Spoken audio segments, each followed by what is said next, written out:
la bienvenida a este evento, la 16ª edición del Encuentro Nacional de Educación Cívica, y en este momento vamos a dar inicio a la presentación del libro Derechos Político-Electorales de los Pueblos Indígenas, Afrodescendientes y Equiparables. Esta presentación contará con las siguientes comentaristas: la maestra Maiciel Lorena Contreras Briceño, consejera electoral del Instituto Electoral de Quintana Roo; la maestra Ariadna González Morales, consejera electoral del Instituto Estatal Electoral de Hidalgo; la maestra Olga Viridiana Maciel Sánchez, consejera electoral del Instituto Estatal Electoral de Baja California; la maestra Zelandia Borges Estrada, consejera electoral del Consejo Estatal Electoral y de Participación Ciudadana de San Luis Potosí; y tenemos como coordinadora editorial a la maestra Araceli Gutiérrez Cortés, consejera electoral del Instituto Electoral de Michoacán, y a la doctora Cintia Citlali Díaz Fuentes, consejera electoral del Instituto Electoral y de Participación Ciudadana del Estado de Guerrero. Previo a dar inicio a la presentación, vamos a correr una videosemblanza de las personas que participan en esta presentación.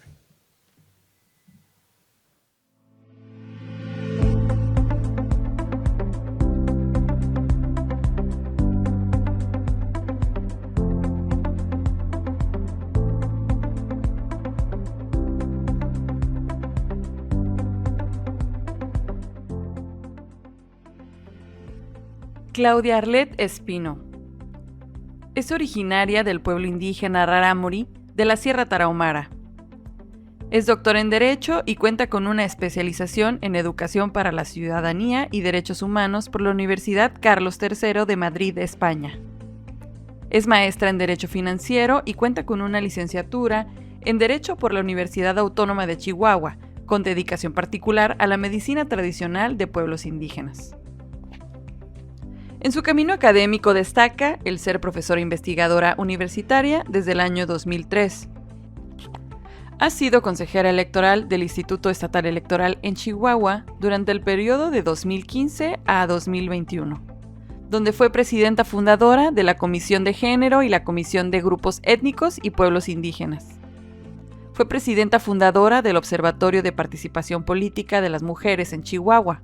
Además, fue vocera presidenta fundadora de la Red Nacional de Consejeras y Consejeros Electorales por una Democracia Incluyente. Es autora, editora y coordinadora de libros, ensayos y artículos científicos de divulgación y directora de tesis en licenciatura y posgrado, consultoría, asesoría y litigio en materia político-electoral. Actualmente es encargada del despacho de la Dirección General Jurídica y directora de Asuntos Internacionales de la Secretaría de Seguridad Pública Estatal de Chihuahua. Maiciel Lorena Contreras Briceño. Licenciada en Derecho por la Universidad de Quintana Roo.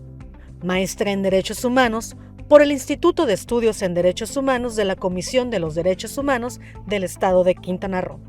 Ha cursado diversos diplomados en juicios orales y de los derechos humanos, reparación integral de daño como derecho fundamental, protección jurídica de los derechos humanos de las mujeres y diplomado en elecciones, representación política y gobernanza electoral, entre otros. De septiembre de 2018 y hasta octubre de 2021, laboró en la Comisión de los Derechos Humanos de Quintana Roo, donde se desempeñó, entre otros cargos, como titular general de la revisión de proyectos, control y seguimiento de recomendaciones. Actualmente se desempeña como consejera electoral del Instituto Electoral de Quintana Roo, designada por el INE en octubre de 2021, donde preside la Comisión de Comunicación Social e integra las comisiones de Igualdad y No Discriminación, de Quejas y Denuncias y la de Organización Informática y Estadística. Integra la Asociación Mexicana de Consejeras y Exconsejeras Electorales, en la que forma parte del actual Consejo Directivo Nacional, donde ostenta el cargo de secretaria de Actas y Acuerdos. Asimismo, forma parte de la Red Nacional de Consejeras y Consejeros Electorales por una Democracia Incluyente y de la Red Nacional de Ciudadanía y Organizaciones por la Educación Cívica AC. Ariadna González Morales. Es maestra en Derecho Electoral en la Benemérita Universidad de Oaxaca y maestra en Desarrollo Urbano Sustentable por el Colegio del Estado de Hidalgo. Cuenta con una licenciatura en Sociología y Demografía por el Instituto de Ciencias Sociales y Humanidades de la Universidad Autónoma del Estado de Hidalgo. En febrero de 2018, ingresa al Instituto Estatal Electoral de Hidalgo como auxiliar electoral dentro de la Oficina para la Atención de Pueblos y Comunidades Indígenas. A partir del mes de abril del mismo año, se desempeñó como titular de dicha oficina y en diciembre de 2019 fue nombrada directora ejecutiva de Derechos Político-Electorales Indígenas. Es presidenta de la Red Nacional de Consejeras y Consejeros Electorales por una Democracia Incluyente. Además, forma parte de la Asociación Mexicana de Consejeras Estatales Electorales, AMCE. Actualmente se desempeña como consejera electoral del Instituto Estatal Electoral de Hidalgo. Olga Viridiana Maciel Sánchez. Es licenciada en Derecho con mención honorífica. Cuenta con una especialidad en Justicia Electoral por el Tribunal Electoral del Poder Judicial de la Federación. Cuenta con una maestría en Estudios Electorales por la Universidad de San Martín, Argentina, en coordinación con la Universidad de Salamanca, España, y actualmente está por titularse de la maestría en Gobierno y Políticas Públicas. Se ha desempeñado como catedrática de la Facultad de Derecho en la Universidad Autónoma de Baja California. Ha encabezado las presidencias del Colegio de Abogados en materia electoral, de la Asociación Mexicana de Consejeras Estatales Electorales y del Observatorio de Participación Política de las Mujeres en Baja California. Se ha distinguido por su participación como ponente en diferentes colegios de profesionistas, asociaciones civiles, universidades y de la Casa de la Cultura Jurídica de la Suprema Corte de Justicia de la Nación. Asimismo, ha colaborado en diversas publicaciones de revista y obras literarias con temas de la materia electoral. Actualmente es consejera del Instituto Estatal Electoral de Baja California, donde preside las comisiones de procesos electorales y reglamentos y asuntos jurídicos. Araceli Gutiérrez Cortés. Es licenciada en Derecho y cuenta con una maestría en Gobierno y Asuntos Públicos. Además, cuenta con una maestría en Derecho Procesal Constitucional, ambas con mención honorífica. Es doctoranda en Derecho Electoral. Cuenta con diplomados en Derecho Procesal Constitucional, en Negociación Política y Cabildeo, en Derechos Políticos y su tutela, en Pensamiento Crítico Electoral y Construcción de la Ciudadanía de las Mujeres Indígenas y Afrodescendientes. Ha sido catedrática de Derecho Municipal en la Universidad Latina de América. Ha sido asesora parlamentaria en el Senado de la República y cuenta con más de 10 años de experiencia en materia electoral. Fue coordinadora de los libros Consultas en Pueblos y Comunidades Indígenas, Experiencias del Instituto Electoral de Michoacán, 2011-2019, y Derechos Político-Electorales de los Pueblos Indígenas, Afrodescendientes y Equiparables. Además, imparte clases de Derecho Electoral en la Facultad de Derecho en la Universidad Michoacana de San Nicolás de Hidalgo. Cuenta con diversas colaboraciones en libros y revistas en diversos temas de la materia electoral.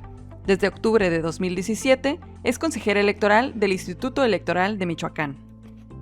Cintia Citlali Díaz Fuentes.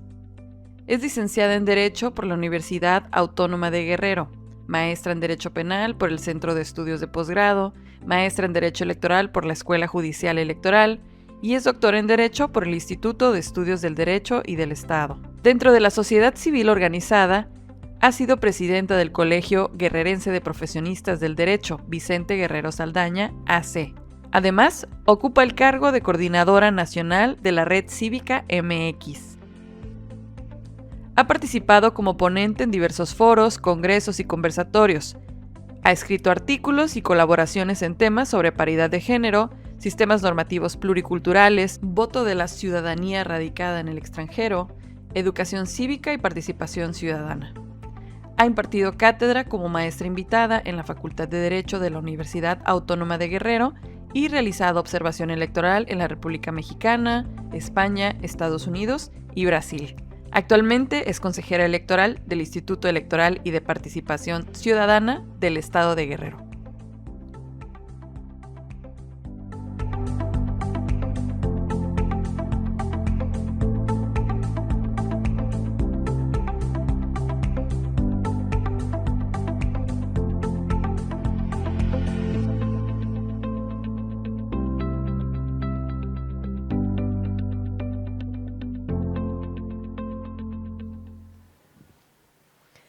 Muchísimas gracias. Muy buenas tardes a todas, todos, todes.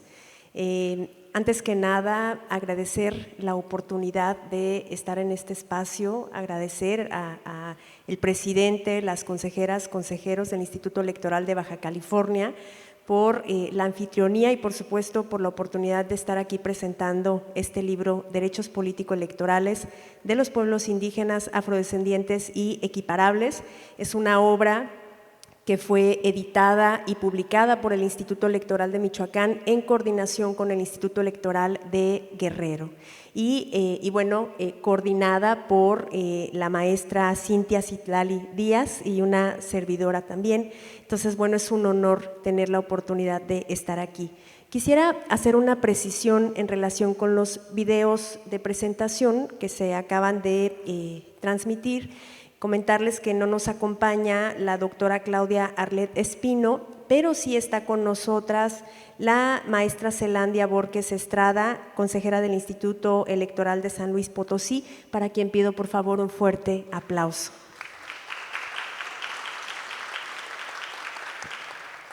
Y bueno, por supuesto que saludo con muchísimo cariño a quienes acompañan esta mesa. Es un honor para mí coincidir con todas.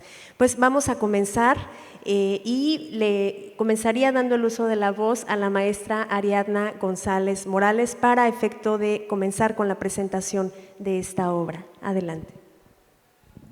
Muchas gracias. Buenas tardes a todas las personas que el día de hoy nos acompañan.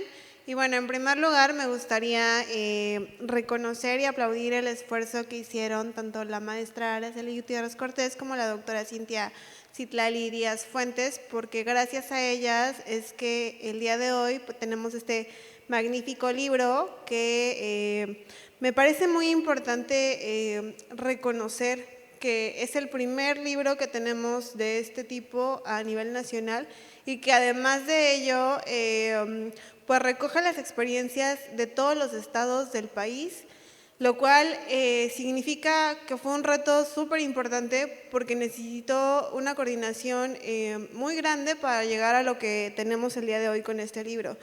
Y este libro pues precisamente recaba las experiencias, los contextos, los conocimientos, la información y todo lo que ha sucedido respecto del ejercicio pleno de los derechos político-electorales de las personas indígenas. Así me parece importante mencionar que todos los contextos en los que se ha dado este reconocimiento y este ejercicio pleno de los derechos político-electorales para pueblos indígenas pues no ha sido homogéneo, ha sido un bagaje de muchas experiencias y de muchas cuestiones que no todo o que no en todos los estados se ha dado de igual manera. Y esto me parece importante reconocerlo porque ha sido diferente el caminar de todos los estados en cuanto a los derechos político-electorales indígenas. En el caso de Hidalgo, por ejemplo, iniciamos en 2017, a la par que INE hizo su acción afirmativa, nosotros también lo hicimos en 2017, en el proceso electoral de diputaciones, también por acción afirmativa aplicamos precisamente que de los 18 distritos locales que nosotros tenemos, 3 fueran considerados como indígenas. Y esto se hizo, digámoslo, por iniciativa propia del instituto, no se hizo a través de una sentencia, cuestión que sí se ha dado en algunos estados, ¿no? Que a golpe de sentencia se ha tenido que reconocer y se ha tenido que trabajar en estas acciones afirmativas que conocemos, que son estas medidas compensatorias para poder brindarles o guardarles un espacio a las personas indígenas para que puedan tener esta representación. Bueno, es esta representación a través de las candidaturas, pero también a través de garantizarles un espacio en los cargos públicos. Y bueno, esto se ha dado a través de golpe de sentencia, pero también por iniciativa propia de muchos institutos. Y me parece importante reconocer también que estas acciones afirmativas hasta este momento me parece que se han dado únicamente en la búsqueda de esta postulación de personas indígenas y también en el ejercicio, pero no han ido más allá y esta es la primera parte del libro y yo de una vez comento que les voy a exigir que hagamos la segunda parte del libro para ver qué ha pasado después precisamente de esta postulación, porque ahorita tenemos precisamente las experiencias de cómo se han postulado a las personas indígenas, ¿no? ¿Qué han pasado estas personas que se han postulado, no solamente primero pues en decir, ok, yo me postulo, cómo hacen sus campañas políticas, porque también tenemos que empezar a ver que las campañas políticas no pueden ser las mismas que se utilizan en un lugar en donde no existe un contexto pluricultural, un contexto de perspectiva intercultural, que un contexto más urbanizado en donde a lo mejor es más, existen personas indígenas, pero son personas migrantes o personas que no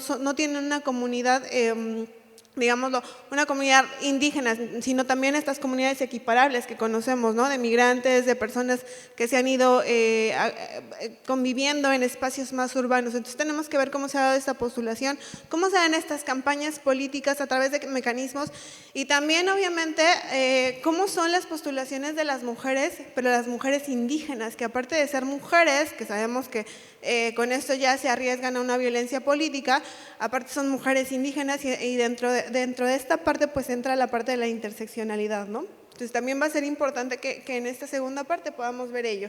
Pero bueno, en este libro precisamente se habla de cómo se han dado las acciones afirmativas, porque principalmente a partir de la construcción de estos, bueno, no más bien de esta construcción, sino del ejercicio, se ha dado a partir de acciones afirmativas. Y estas acciones afirmativas, a mí me parece importante mencionar que el libro, por ejemplo, menciona que muchas veces veíamos a las acciones afirmativas necesarias sí, solo sí. Las personas indígenas representaban un porcentaje muy amplio de la población en donde estábamos, cuando en realidad eso no es así, ¿no? Debemos de hacer un balance de la proporción, pero no necesariamente tenemos que hablar de un 60% de población indígena o de un 30% de población indígena, sino más bien estas acciones afirmativas recaen en la importancia de reconocer a todos los grupos de atención prioritaria, de grupos vulnerables, en este caso de personas indígenas. Entonces, también me parece importante en este caso ver cómo en el libro se reconoce también a veces la negativa que existe sobre estas acciones afirmativas y sobre este ejercicio de los derechos políticos de las personas indígenas.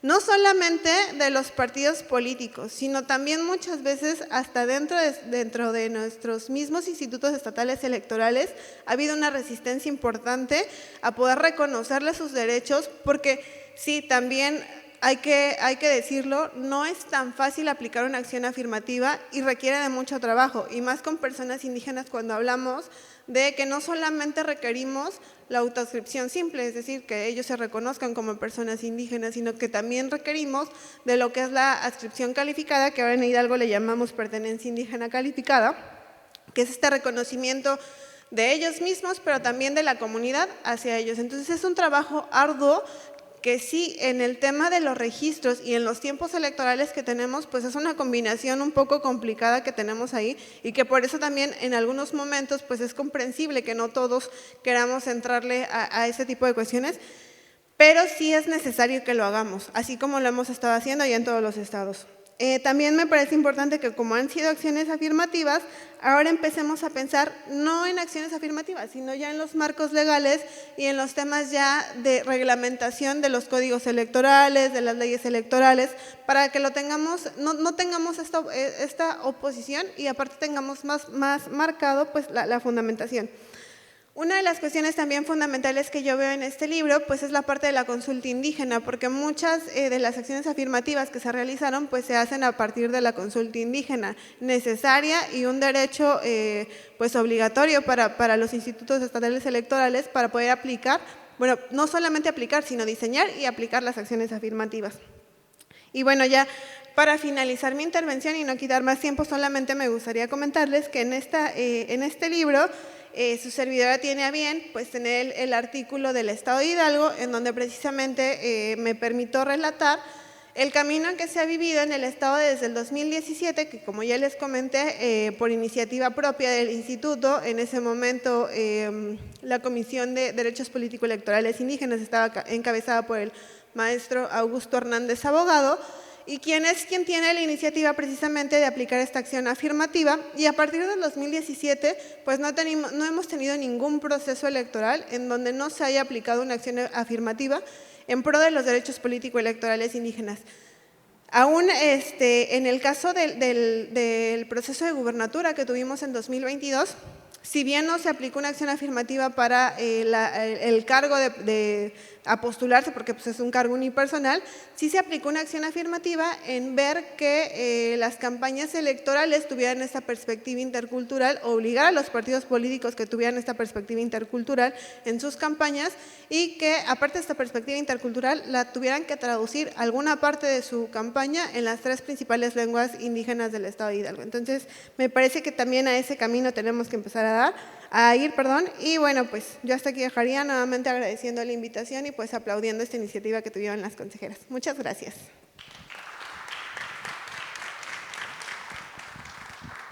Muchas gracias, maestra Ariadna, articulista del Estado de Hidalgo. Comentarles muy rápido que esta obra tiene 32 artículos, uno por cada entidad federativa, y las consejeras que hoy están en este panel pues son articulistas cada una de su entidad federativa.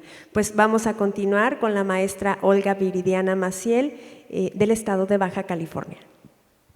Muchísimas gracias, muy buenas tardes a todas, todos y todes. Agradezco la coordinación que tuvieron en este libro, la doctora Cintia Citlali y la maestra Araceli. Muchísimas gracias por la invitación para participar con lo que viene siendo el capítulo de aquí del estado de Baja California.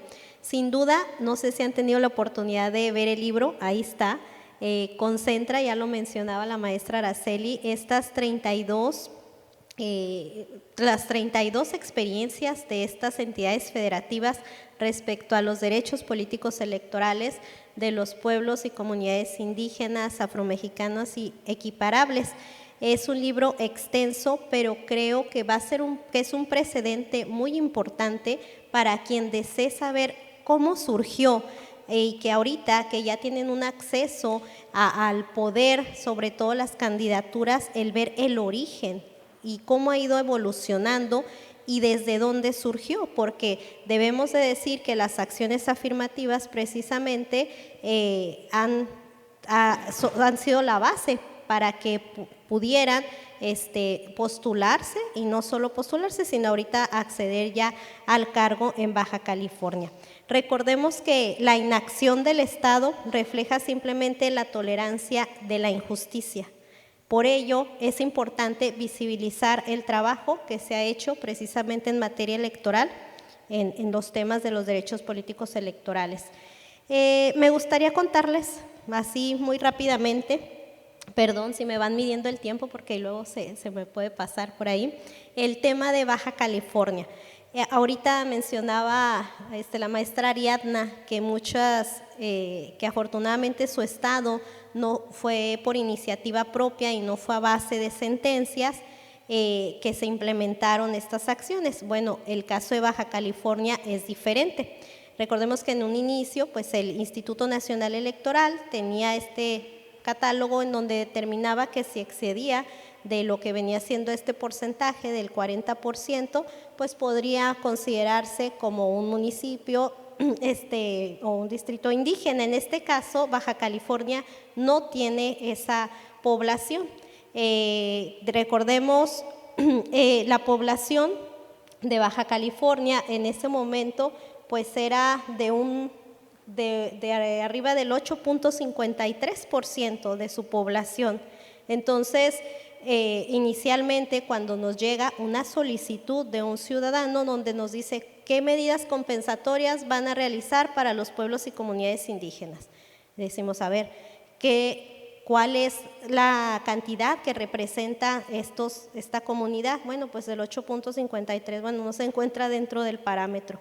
Se impugna, se va a tribunal local dice efectivamente no se encuentra, y el ciudadano manifiesta que, bueno, me voy a Sala Regional Guadalajara, dice lo mismo, se va a Sala Superior, y en Sala Superior se fija este criterio. Y déjenme decirles que esta sentencia fue emblemática, y lo he dicho en algunos foros, porque de aquí surge no solamente los criterios que se tomaron en esta sentencia para las acciones afirmativas a favor de los pueblos y comunidades indígenas, sino también da la amplitud a otros grupos. ¿Qué nos decía la sentencia? de la Sala Superior nos decía, toma en consideración 4 factores: el número de integrantes que corresponden a los órganos legislativos y municipales en materia de la elección, la proporción total de la población indígena, la participación histórica de la ciudadanía, la diversidad de grupos o etnias o comunidades indígenas existente, y con base a esto ya puedes determinar, ¿no? ¿Qué hicimos? Bueno, pues tuvimos que hacer una consulta indígena en pandemia, precisamente fue en COVID, cuando estaba la pandemia, obviamente con todas las precauciones, representó un grande reto.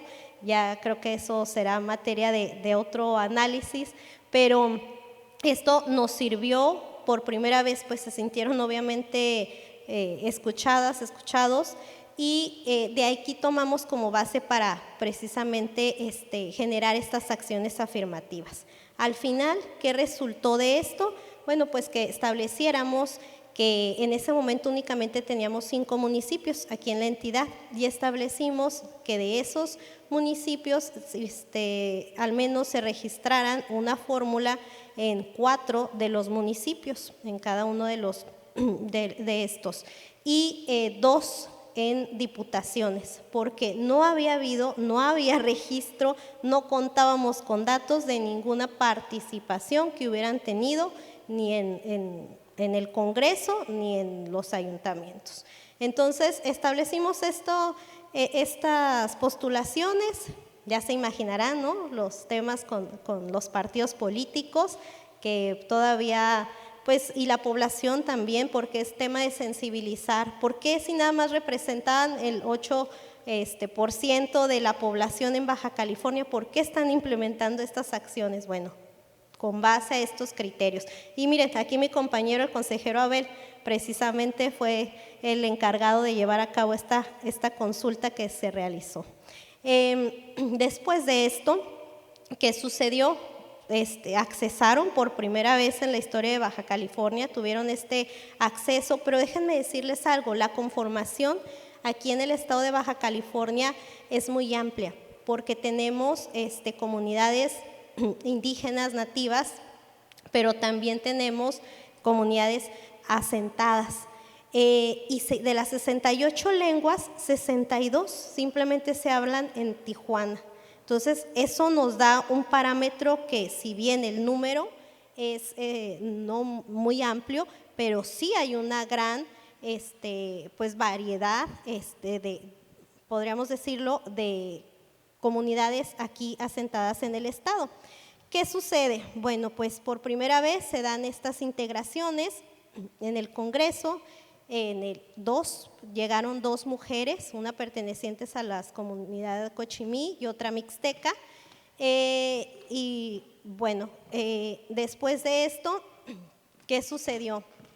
El Congreso del Estado tenía que reformar un artículo, la armonización del artículo 2 en la Constitución local y en la ley electoral del Estado, y también nos piden el apoyo para poder hacer otra consulta. En esa otra consulta, nosotros actuamos la unidad de asuntos indígenas, que fue un avance. Tuvimos que implementar una unidad de asuntos indígenas en el instituto porque no se tenía, y funge como parte técnica de esta consulta que hace el Congreso del Estado. Posterior a ello, nos piden este apoyo, legisla ya, resultado de esta consulta, hace una legislación que nos sirvió muchísimo, porque ahorita, al momento en este proceso electoral de querer implementar las acciones afirmativas, pues ya estaba en ley. No había para dónde, porque ya estaba ahí establecido. ¿Y qué mencionaba? Bueno, pues se añadieron 2, además en este ínter hubo 2 nuevos municipios, San Felipe, San Quintín, donde San Quintín en su mayoría tiene población indígena. Entonces, ¿qué se estableció? Pues dijimos, si San Quintín tiene en su mayoría población indígena y aparte ya estaba ahí legislado, pues establecimos que mínimamente ahí tenía que haber 2 fórmulas, y también en cada uno de los municipios. y en el Congreso ya estaba legislado que también mínimamente 2 fórmulas. Entonces, ¿qué tuvimos al final como resultado? Al final resultaron 29 personas electas a los cargos de elección popular, 2 fórmulas de diputaciones de personas indígenas al Congreso del Estado y los demás contemplándose en las regidurías. Y dentro de estas 29 personas electas, 23 personas actualmente son del género femenino, es decir, el 79% de las mujeres son electas y hay una fórmula que está contemplada por personas afromexicanas. Entonces, han habido definitivamente muchísimos avances y yo me sumaría a la propuesta que hace la maestra Ariadna cuando dice hay que hacer una segunda parte, porque creo que en esta primera parte pues se dio el inicio, ¿no? El origen, de dónde surgen. Bueno, han habido bastantes avances en muy poco tiempo. Entonces, creo que eso nos permite fortalecer ampliamente la inclusión y vuelvo a insistir, esta sentencia fue emblemática y ha servido no solo para ese grupo, sino también para los demás grupos históricamente discriminados o marginados. Entonces, creo que este libro es muy vasto, yo les invito a que lo lean y que puedan revisar, si quieren ver el origen, ahí está. Y creo que es un precedente a nivel nacional que contempla, y fue un gran trabajo que contempla precisamente todas estas experiencias. Pues este es el caso de Baja California y les agradezco mucho por su atención. Gracias. Muchas gracias. Gracias, maestra Viridiana. En efecto, esta obra nos ofrece por cada entidad federativa un poco del contexto histórico, jurídico, político y social. Casos relevantes desde si hay pueblos que son originarios de esa zona o si llegaron migrando de otro lugar, qué pueblos están habitando ahí, qué lenguas se hablan, cuál es el estatus actual de esos derechos. Entonces, bueno, Baja California destaca ahí también de manera bien interesante. Pues le cedemos ahora el uso de la voz a la maestra Maisie Lorena Contreras del Instituto Electoral de Quintana Roo. Por favor, maestra. Muchas gracias, consejera Araceli, consejera Cintia. Pues el día de hoy pues me complace presentar este artículo que es de la autoría de mi compañera consejera Elizabeth Arredondo Gorosica, y pues bueno, narra justamente el caso de Quintana Roo, como bien ya quienes me antecedieron en el uso de la voz. Pues este es un libro muy rico porque tenemos que tener en cuenta nuestro punto de partida. Cada entidad federativa es muy distinta, todo México es pluricultural, cada uno de los estados tenemos nuestros propios desafíos políticos incluso, y me parece muy importante el que se destaque, por ejemplo, los antecedentes históricos del estado. En concreto, el apartado de Quintana Roo nos va narrando desde el antecedente histórico cómo fue conformado el estado a partir de 3 provincias. También se hace justamente pues el análisis que en 1511 existían 125,000 personas indígenas, pero ya para 1700 esta cantidad se descendió a 750 personas indígenas. Entonces, creo que van siendo datos relevantes porque justamente nos podrían marcar la pauta para nuestro actuar como autoridades electorales, para la implementación de las acciones afirmativas de otros grupos en situación de desventaja. Asimismo, nos va narrando el contexto de estos derechos político-electorales de los pueblos indígenas, y caso contrario a lo que nos narró la consejera Viridiana aquí en Baja California, Sí fue a golpe de sentencia, a través de una sentencia de la Sala Regional Jalapa, que se le indica al Instituto Electoral que tenía que salvaguardar los derechos de las personas indígenas, que se tenían que tomar acciones para que se disminuyera esta brecha de desigualdad en la postulación de cargos. Esto se da en el 2019. Sin embargo, no se hace la consulta con motivo de la contingencia sanitaria del COVID-19, pero se realizan otra serie de acciones para efecto de poder cumplir de alguna forma con lo mandatado en la resolución. En ese sentido, se realiza un convenio con una universidad para que a partir de datos estadísticos, de acuerdo a la conformación en el estado, de acuerdo a los porcentajes de la población distribuida, en un principio para los ayuntamientos, para la elección de 2020-2021, pues bueno, se hicieron los famosos segmentos que me parece que en otras entidades federativas también, a partir de segmentos que partían justamente del porcentaje de población de personas indígenas, es que se iban asignando.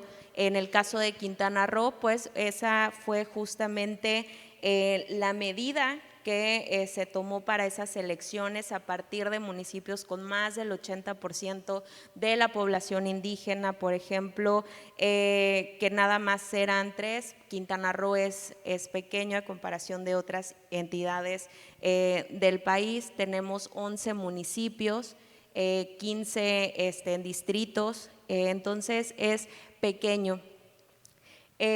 Posteriormente también para efecto de las diputaciones, con base en los segmentos, también y dependiendo de el porcentaje de la población, es que entonces también se fue determinando qué distritos iban a ser exclusivos para postular a personas indígenas.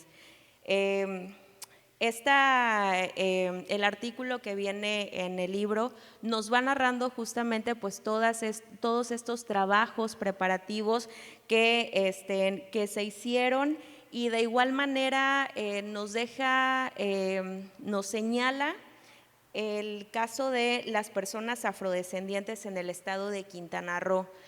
Y a mí me parece muy curioso porque cuando se realizó la edición de este libro, posteriormente para este proceso electoral 2024, intentamos justamente desde la Comisión de Igualdad y No Discriminación el que también se tomara en cuenta como una acción afirmativa a las personas afrodescendientes. Y pues bueno, como pasa en muchos casos, pues bueno, ¿qué porcentaje te puede representar 52,000 personas afrodescendientes que tienes en el estado?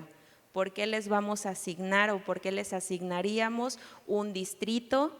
¿Por qué les asignaríamos un municipio para encabezar una planilla? Y pues bueno, eso es lo que a mí me parece lo relevante con lo que inicié. Tenemos que irnos a lo histórico y tenemos que ver de dónde partimos para lo que tenemos en garantía de los derechos político-electorales de los diversos grupos que conforman nuestras entidades, y me parece que debe de ser visto más allá de un simple porcentaje.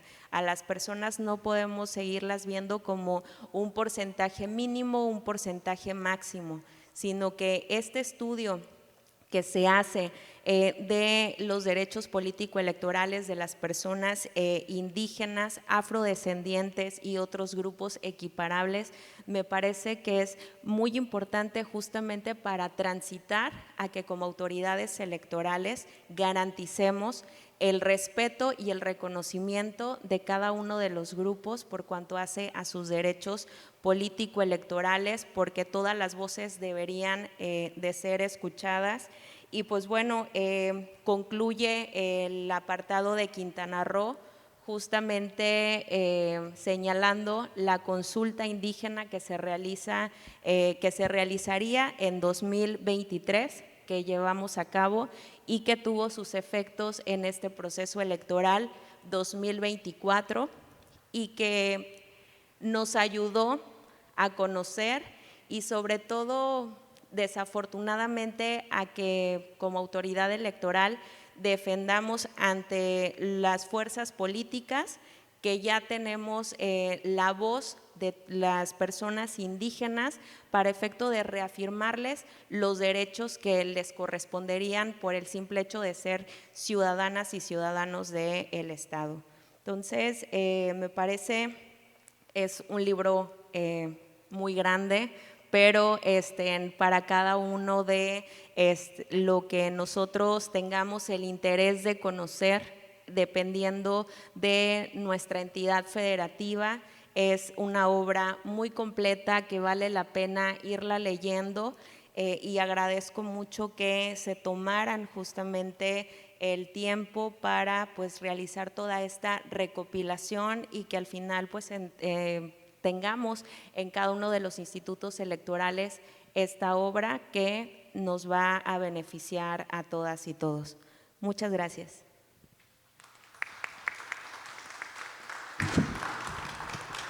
Muchísimas gracias, gracias consejera Lorena. Vamos a darle ahora el uso de la voz a la maestra Zelandia Borges Estrada, consejera del Instituto Electoral de San Luis Potosí. Adelante. Muchas gracias. Buenas tardes nuevamente. Bueno, quisiera en primer lugar agradecer la invitación por parte de mis colegas, compañeras Araceli y Cintia, quienes también me ayudaron, me apoyaron a invitarme a escribir el artículo relativo a San Luis Potosí. Y respecto al mismo voy a comentarles un poco el día de hoy. Este artículo lo escribí en conjunto con el maestro Agustín Ávila, que es un antropólogo especializado en el estudio de los pueblos indígenas, principalmente en el estado de San Luis Potosí.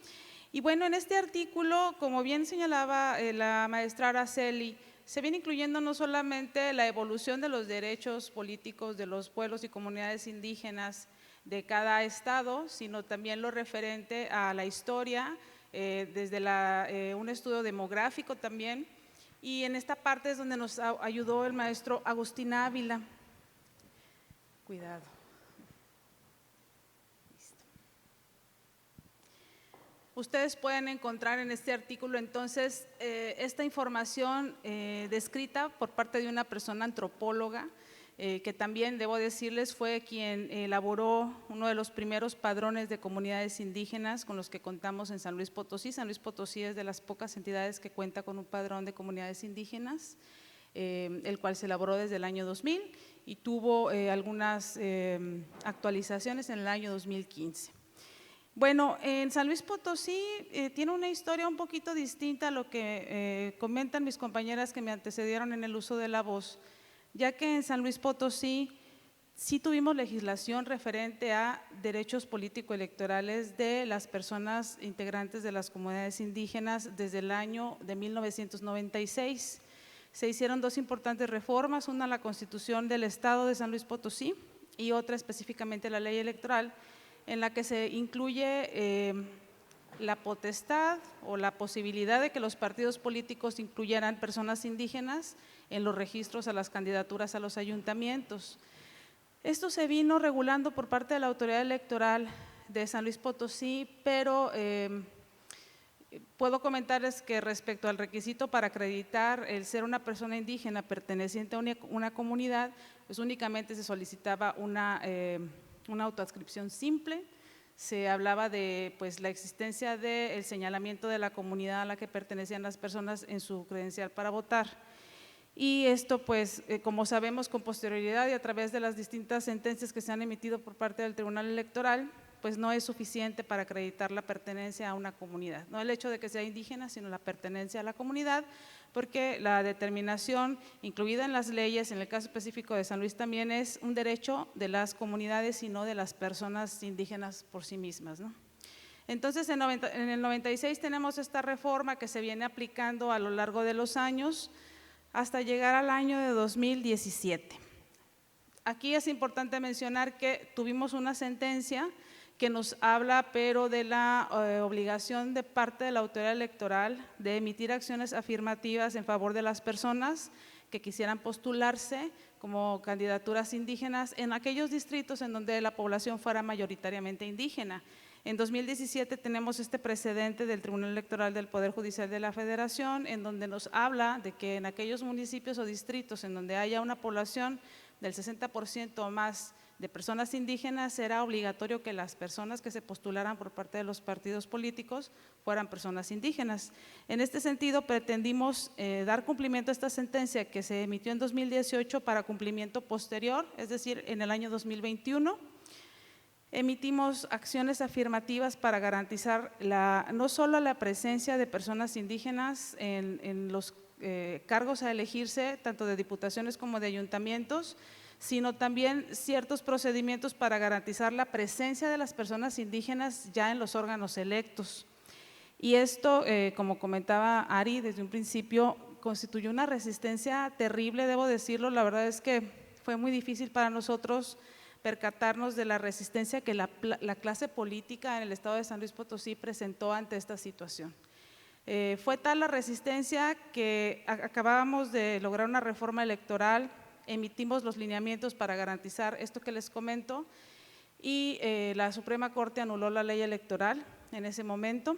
La anulan, la autoridad electoral vuelve a emitir los lineamientos con fundamento pues, en disposiciones de orden internacional y en la Constitución Federal y vuelven a impugnar los lineamientos y en Sala Regional Monterrey pues nos determinan la inaplicación, ni siquiera nos dejan emitir algún documento en el cual pudiéramos señalar cuáles serían los documentos idóneos que las personas deberían presentar para acreditar su calidad de personas indígenas pertenecientes a las comunidades indígenas.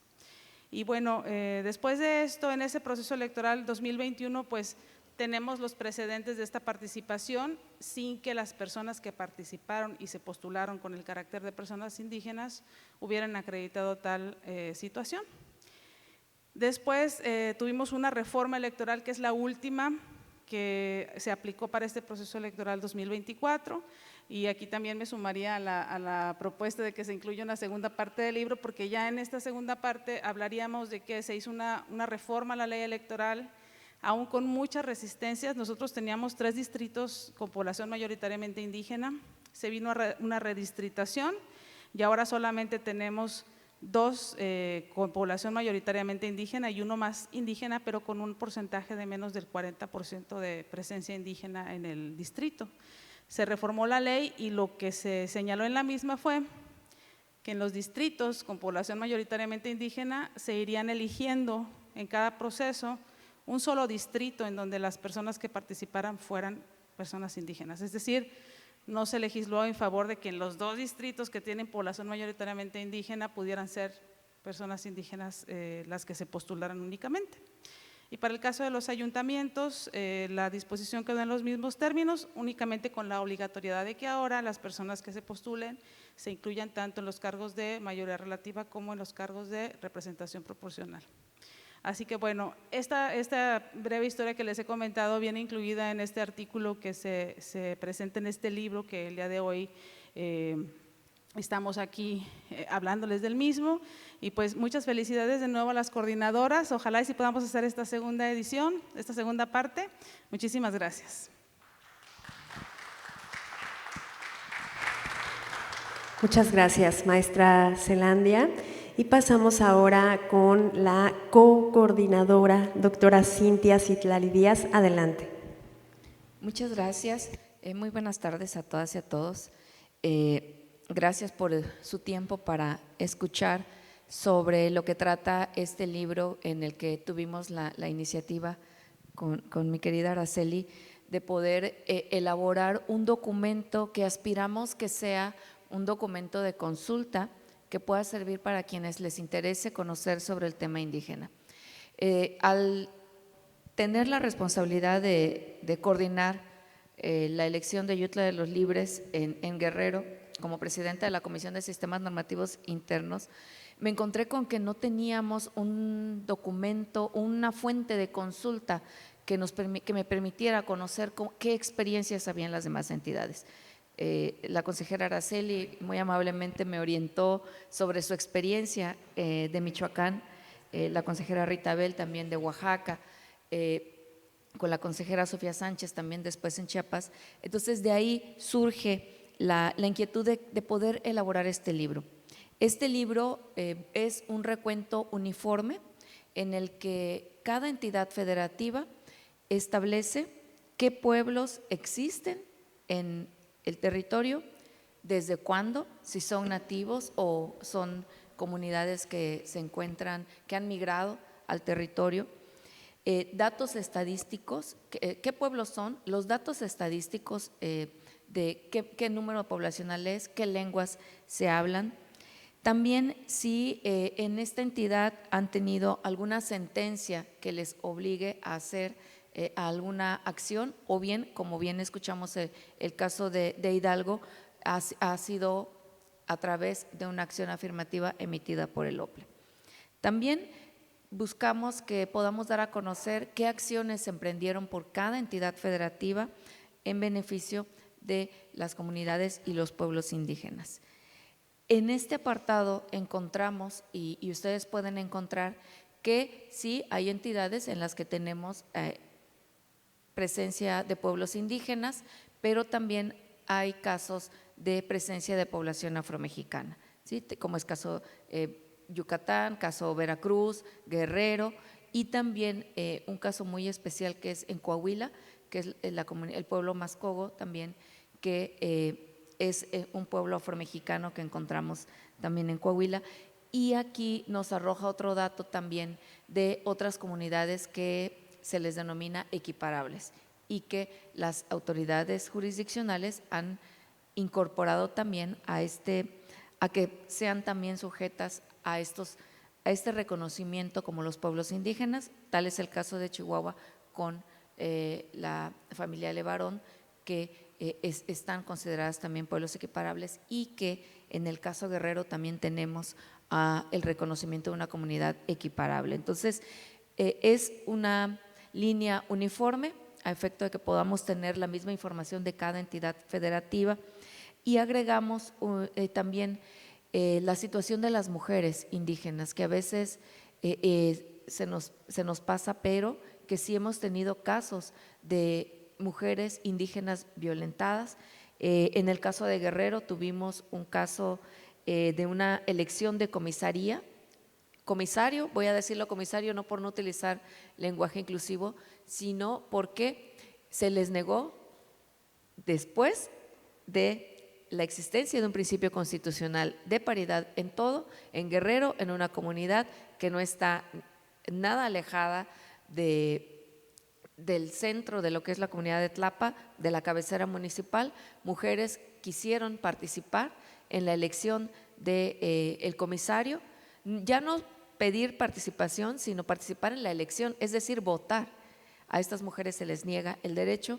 Afortunadamente emprendieron una acción de un juicio de la ciudadanía y el Tribunal Electoral revocó esa elección y les obligó al ayuntamiento no solamente a permitirles el voto, sino también a integrar planillas. No accedieron al cargo, pero sí se les restituyó el derecho a votar. Entonces, puede parecer todavía extraño que esto sucedió en el año de 2021, entonces no tiene mucho que sucedió. De ahí se derivan diversas acciones para el Instituto Electoral de Guerrero. Entonces, agregamos este apartado donde también queremos saber qué es lo que sucede cuando hay este choque de hasta dónde el sistema normativo puede trastocar algún otro derecho y cómo es que se está viviendo. Entonces, este otro apartado encontrarán también un apartado de conclusiones donde vienen los retos importantes que tenemos. Les menciono uno, que es qué tan necesarios son los estudios antropológicos que nos están ordenando hacer. ¿Tenemos realmente que ir a estudiar a las comunidades o tenemos que darles el reconocimiento liso y llano y en lugar que tanto estos estudios se vuelven obstáculos o no se vuelven facilitadores tendríamos que estar facilitándole a las comunidades. Encontramos también otro hallazgo importante, que es este tema del porcentaje de la población. ¿Qué tanto es relevante el porcentaje o debe ser relevante el porcentaje de la población? ¿Qué tanto esta compensación del derecho tenemos que obligar a las minorías a que puedan llegar a él, ¿no? Y también en Guerrero tuvimos una sentencia en donde nos dijo que sin importar el porcentaje de la ciudadanía que estuviera haciendo la solicitud, teníamos que llevar a cabo la consulta. Entonces, esto es lo que ustedes van a encontrar en este libro, el cual ponemos a su disposición. Agradecemos mucho a las instituciones, al Instituto Electoral de Michoacán, al Instituto Electoral y de Participación Ciudadana del Estado de Guerrero, a nuestras colegas que integran los colegiados para autorizar que pudiéramos llevar a cabo los trámites.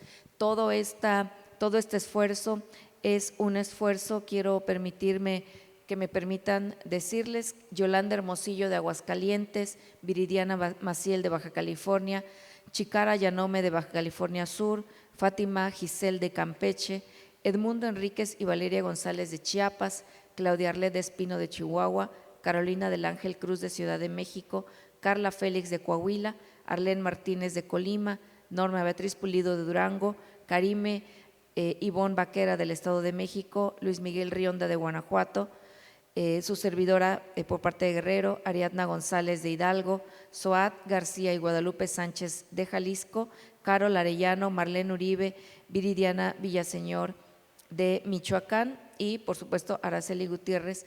Escriben por parte de Michoacán Maite Rosales de Morelos, Benjamín Caro de Nayarit, Alfonso Royce de Nuevo León, Zaira Hipólito de Oaxaca, Sofía Martínez Gorbea de Puebla, María Pérez de Querétaro, Elizabeth Arredondo de Quintana Roo, Agustín Ávila y Zelandia Borges de San Luis Potosí, Judith López de Sinaloa, Benjamín Hernández de Sonora, Roselvi Domínguez y Leslie Frías, así como también Gabriela Ríos de Tabasco, Gisela Lugo de Tamaulipas, Erika Periañez y Yedith Martínez de Tlaxcala, Mabel Hernández y Paola Herrera de Veracruz, Delta Alejandra de Yucatán y Olivia Castro de Zacatecas. 43 articulistas escriben en 32 artículos en los cuales queremos poner a su disposición todo lo que estamos haciendo las autoridades electorales en beneficio y en la garantía de los derechos político-electorales de los pueblos indígenas, del pueblo afromexicano y también de las comunidades equiparables. Los ponemos a su disposición para su consulta, están alojados en los sitios institucionales del Instituto Electoral de Michoacán, del Instituto Electoral de Guerrero y de aquel instituto que ustedes deseen también que se pueda alojar, está completamente a su disposición. Es un documento gratuito. También si desean imprimirlo, está también a su disposición. Contamos con todas las licencias y derechos de autor para poder imprimirlo, porque lo que buscamos es poder visibilizar este importante avance y estas conquistas de los pueblos en sus derechos político-electorales.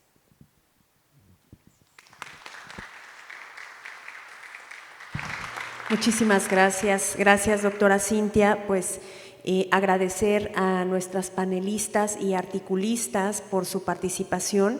No me resta más que extenderles la invitación nuevamente para que descarguen este libro de algunas páginas de institutos, empezando por supuesto por Michoacán y por el Instituto Electoral de Guerrero, y bueno, se ha hecho llegar también de manera digital a todas las entidades federativas. Es un documento que bueno, vale la pena. Ahí pueden encontrar toda la información que necesiten, porque además quienes escriben son consejeros, consejeras que han estado en contacto directo con los temas, que conocen de primera mano los contextos y que lo que aquí nos comparten pues va mucho más allá que solo una disposición normativa. Pues muchas felicidades a todas y muchísimas gracias. Cedo el uso de la voz a quien corresponda para el efecto de entrega de reconocimientos. Muchas gracias. Sí. Gracias.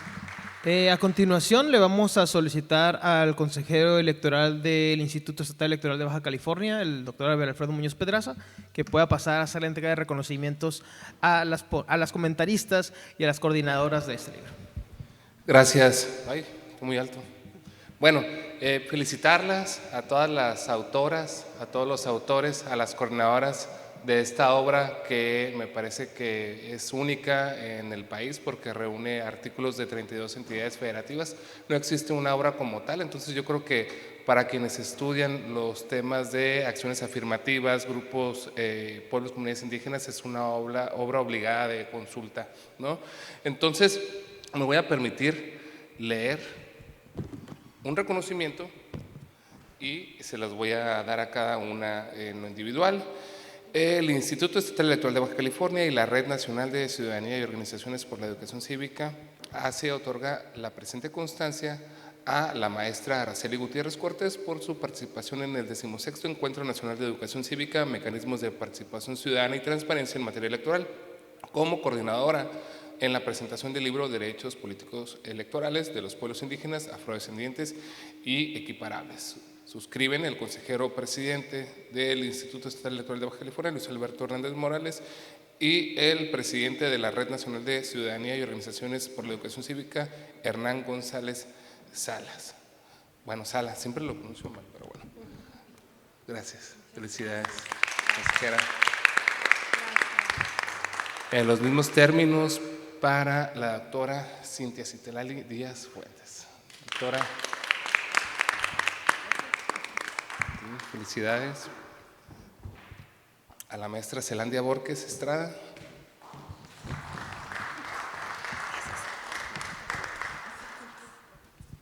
Gracias. Sí, a ver, gracias. A la maestra Olga Viriana Maciel Sánchez. Sabías que venía el tuyo, por eso me lo sacó. A la maestra Ariadna González Morales.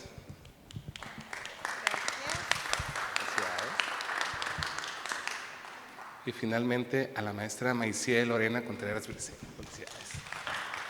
Ahí está un poco complicado. Bueno, nos tomamos una.